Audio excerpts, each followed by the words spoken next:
안녕하세요. 저는 책과 영어 그리고 자녀교육 관련 영상 올리고 있는 미셸입니다. 요즘 수학에 관한 다양한 이야기를 하고 있는데요. 저희 아이가 어떻게 스스로 수학을 독학하는지 그 자신감을 어떻게 길러주는지 소개해 드릴게요. 제가 이과적 성향이 강하다고는 하지만 그건 또 어찌 보면 영어를 상대적으로 못해서 그냥 그나마 버틸 수 있었던 것이 수학이었다고 생각을 할 때도 있어요.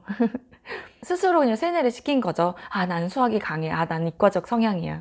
그리고 학창 시절에 선생님들이 칭찬을 해주신 적이 있어요. 잘해서라기보다는 열심히 노력해서.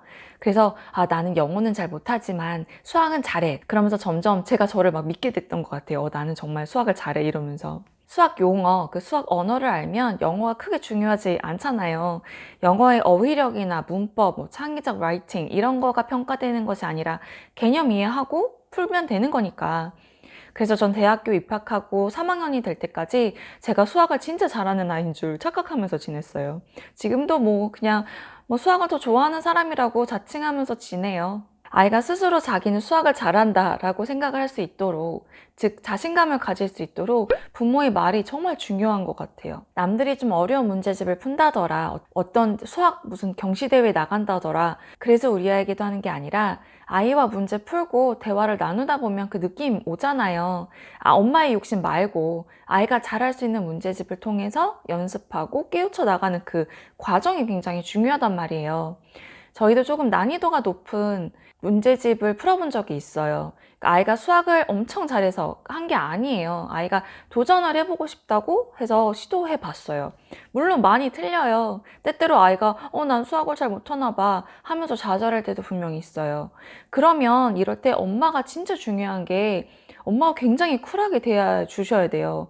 그까지 문제집 몇 개 틀렸다고 대수 아니라고. 시도한 게 정말 중요하다고. 10문제 중에 5문제나 틀렸다는 거에 슬퍼하지 말고 5문제나 맞은 거를 바라보면서 되게 나는 5문제나 맞췄네 이러면서 좀 기뻐하고 우선 풀었으니까. 그리고 왜 나머지 그 5문제를 풀었는지를 고민하고 깨우쳐 나가는 것이 중요하지. 처음부터 풀었는데 이 정도면 잘한 거지. 그래서 엄마는 어쩌면 이마저도 못했을 거라고 진짜 장하다고. 그리고 어려운 문제 풀면 성형이 모르는 거 투성이지. 그걸 알아가기 위해서 이렇게 문제집을 구매해서 푸는 거지.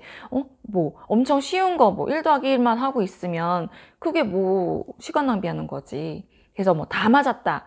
이런 게 뭐가 의미가 있겠냐고. 그러면서 아이가 문제 틀리는 거, 잘 모르는 거에 대해서 숨기고 좀 창피하고 이런 거 말고 내가 아는 것들을 확장시켜 나갈 수 있게 그쪽에 더 포커스를 할 수 있게 지도를 해주시는 게 되게 중요한 것 같아요. 저는 막 이런 얘기도 했어요. 아이가 너무 많이 틀려서 속상해 하길래 아니 그러면 1 더하기 1은 2, 1 더하기 3, 1 더하기 4 이런 거를 평생 풀고 싶냐고 다 맞을 수 있게. 그건 시간 낭비, 문제집값 낭비하는 거지. 그러려면 그냥 하지 말고 놀으라고. 그냥 새로운 거를 도전하고 그거에 대해서 좀 이렇게 알아가는 재미가 진짜 재밌는 거라고. 이런 얘기도 있잖아요. 물컵에 물이 반이 차 있는 걸 보고 반밖에 없다라는 것과 반이나 있네?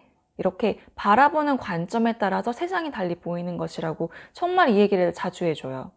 공부라는 것이 우리의 그 컵이 정말 엄청 넓고 깊어서 그 물을 채워도 채워도 끝이 없다고. 그 채우는 과정을 즐기는 것을 아는 것만으로도 진짜 멋진 인생을 사는 거라고. 이런 대화를 많이 나눠요. 어느 책에서 그러더라고요. 수학 시험 점수가 높지 않아도 수학을 좋아할 수 있고, 반면 수학 시험 성적은 굉장히 좋아서 매번 100점을 맞는데 수학을 싫어하는 아이로 성장할 수도 있다고요. 공부는 마라톤인데 싫어하는 아이보다 무조건 좋아하는 아이가 유리하지 않을까요? 지금 초등학교 수학에서 분수가 예를 들어 6분의 5 곱하기 3 이거를 못해서 틀리는 게 문제가 아니라 그럴 수도 있다고. 그냥 나는 좀 더 공부하면 알아낼 수 있다 이런 회복 탄력성을 가지고 자신을 믿고 노력하는 그런 건전한 정신을 갖게 하는 게 정말 중요해요. 왜 우리 아이가 자꾸 똑같은 걸 틀리지? 라면 틀리지 말라고 혼내시는 것보다 어느 부분에서 이해가 안 되는 것인지를 다양한 대화를 하는 거죠. 저번 시간에 분수 알려줄 때 할 수 있는 자 한 판 보면서 대화하는 거 알려드렸잖아요. 만약 아직 안 보시는 분이 계시다면 링크 걸어둘게요. 이미 자신감이 있더라도 아이들이 수학이 자꾸 어렵게 느껴질 수밖에 없어요. 영어가 생소하고 기본적으로 두려움이 항상 존재해요. 새로운 것을 이제 헤쳐나가야 되는 거잖아요. 그래서 수학 문제를 풀 때 자꾸 어렵게만 생각하는 경향이 있어요. 그럼 전 그냥 상식적으로 생각해. 어렵게 생각하지 말고 수학이 지금 상식을 배우는 거일지도 몰라. 이러면서요. 예를 들어 이런 문제를 풀었었어요. 수의 범위와 어림하기, 초등학교 5학년 2학기 문제였는데요. 뭐 이상, 이하, 초과, 미만 이런 말을 배우는 거였어요. 문제가 이거예요. 뭐 높이가 4m 미만인 자동차만 통과할 수 있는 육교가 있대요. 그러니까 높이가 4m 미만인 자동차만 통과할 수 있대요. 그러니까 육교가 4m래요. 그러면 육교 아래 통과할 수 있는 자동차를 모두 고르시오. 그러면서 지문에 300cm, 360cm, 400cm, 500cm. 다른 건 헷갈리지 않지만 400cm가 딱 4m잖아요. 그러니까 순간 되게 애매해하는 거예요. 그 미만이라는 단어 때문에 4m 자동차가 포함인지 아닌지를 막 헷갈려 하는 거예요. 근데 상식적으로 생각해보면 답은 금방 나와요. 육교가 4m인데 차가 4m면 높이가 지나갈 수가 있겠냐고. 그럼 미만이 뜻이 뭐냐고. 포함이냐고 아니냐고. 그러니까 문제 안에 답이 있네. 이러면서 너무 자꾸만 상식적으로 생각할 수 있는 건데 복잡하게 생각하지 말라고 이렇게 조언도 해줄 수 있죠. 어렸을 때 자신감은 부모의 믿음에서부터 나올 수 있어요. 아이가 잘 못하더라도 조금만 더 노력하면 잘할 수 있다는 말, 그 노력을 하라는 것이 어떻게 해야 되는지 정확하게 알려줘야지 그냥 열심히, 그냥 교과서 중심으로 잘 이렇게 뭉뚱그려서 얘기하시면 안 하는 일만 못한 것 같아요. 좀 이렇게 뭐랄까 false hope을 주는 걸 수도 있어요. 그래서 전 시간에서도 얘기했지만 공부하는 방법을 구체적으로 설명해주고 결과가 아니라 과정을 더 높게 생각하는 그런 육아교육을 하신다면 아이들 초등수학 잘할 수 있어요. 초등수학은 잘해야만 해요. 뭐 미적분까지 뭐 주식 차트 보면서 뭔가 산출하지 않더라도 기본 상식은 알아야 하잖아요. 저번 시간에 수학 잘하는 방법 알려드렸죠. 그걸 잊을만 하면 또 얘기하고 자주 알려주시고 부모님도 실천하는 모습을 보여주시고 독서하는 모습 보여주시고 독서의 즐거움을 함께 느끼시고 아이가 수학 문제를 정말 너무너무 모르겠다 하고 같이 풀자고 할 때 막 이런 부모님 계세요. 아빠한테 가서 물어봐. 아니면 엄마한테 가서 물어봐. 이러면서 떠넘기기 아니면 몰라 조금 해보다가 포기해버리고 부모님이 엄마가 그런 모습을 보이면 아이는 어른 엄마도 못하는데 내가 어떻게 하겠어. 나도 몰라 귀찮아. 이럴 수 있어요. 엄마가 잘 모르더라도 같이 알아보려 노력하고 왜 이럴 걸까? 이런 걸까? 저런 걸까? 이러면서 같이 이렇게 모둠 활동하듯이 아이랑 같이 이렇게 활동을 하시면 은근 재밌어 해요. 게임에서 보물 찾으러 가는 그렇게 논리 펼치듯 수학도 그렇게 접근을 하시면 아이들이 그렇게 수학을 싫어하지는 않더라고요. 엄마 아빠도 수학 어려울 수 있다고 그냥 모든 문제를 어른이라고 다 숭숭 잘 풀 수 없다는 걸 인지하게 하시고 그러면서 이걸 어떻게 풀면 좋을지 이거를 같이 토론하시고 도전 정신을 보여주시는 게 이런 걸 몸소 보여주시는 게 정말 중요한 것 같아요. 수학을 싫어하는 아이들 보면 생각하기 자체를 싫어해요. 문제를 보면 막 계산부터 하려고 해요. 어떻게 왜 이렇게 되는지 이런 생각하는 훈련이 되어 있지가 않아요. 이게 또 미디어랑 좀 연관이 있는데요. 뭐든 좀 빨리빨리, 그러니까 깊게 생각하지 않아도 정보를 정말 바로바로 금방금방 얻을 수 있어요. 그래서 소셜미디어라는 곳에 정말 우리의 시간을 소비하면서 살고 있잖아요. 생각하기를 귀찮아한다니까요, 애들이. 뿌려지는 화면에서 그 엄청난 정보를 얻고 배우는 것 같은데 정말 슝슝 한 귀로 듣고 한 귀로 빠져요. 정말 휘발성이 엄청나요. 하지만 책은 천천히 보게 될 수밖에 없죠. 책의 자강까지 보면서 독서하는 것이 오히려 훨씬 더 빠르고 더 오래 남아요. 심지어 이북으로 책 읽을 때랑 종이책으로 읽을 때랑 오히려 이북이 좀 더 빨리 읽을 수도 있지만 기억에서 정말 더 빨리 사라져요.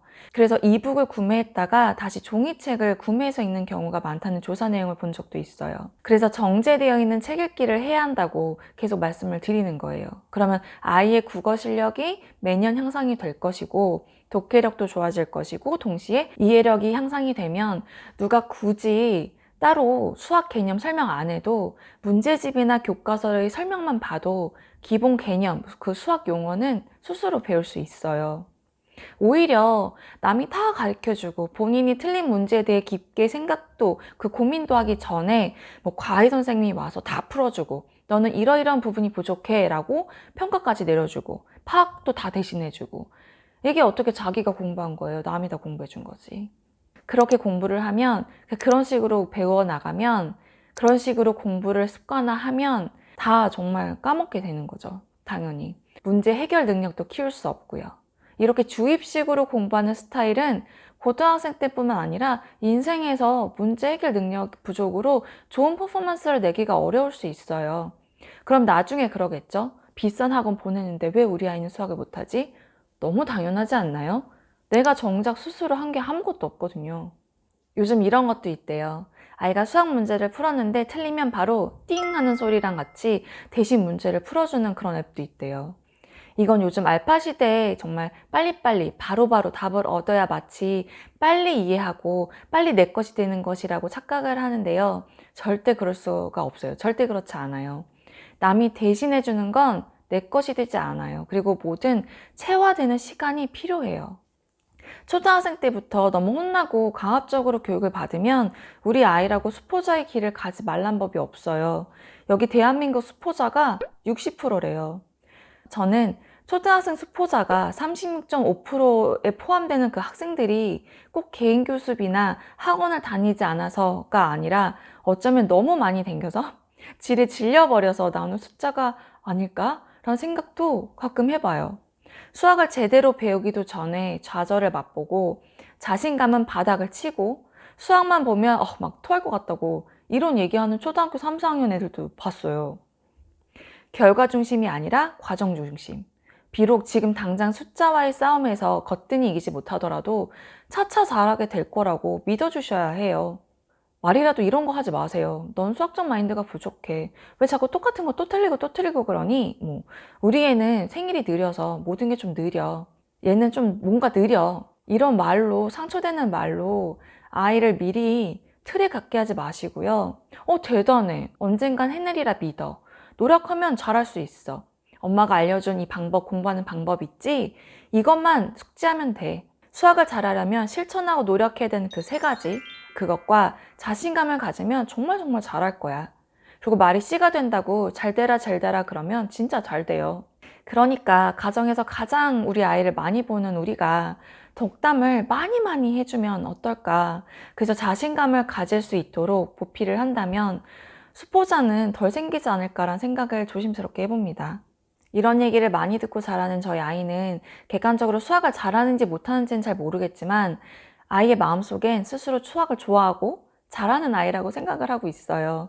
제가 따로 수업 진도를 나가는 것도 없고요. 인강을 듣는 것도 없고 그냥 스스로 지문 읽고 파악하고 풀고 틀린 거 있으면 왜 틀렸나 한번 보고 이러면서 수학 공부를 자기주도학습을 통해서 하고 있어요.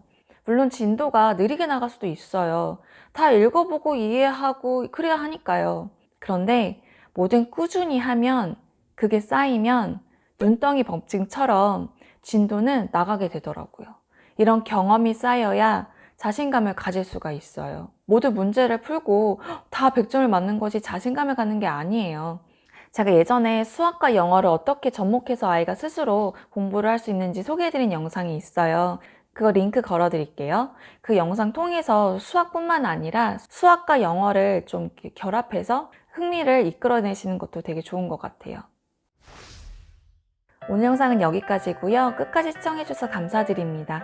오늘 영상이 유익했다면 구독과 좋아요 부탁드리고요. 구독하실 때 벨 알람 켜주시면 감사드리겠습니다. 그럼 저는 또 다음 영상에서 만나 뵐게요. 감사합니다.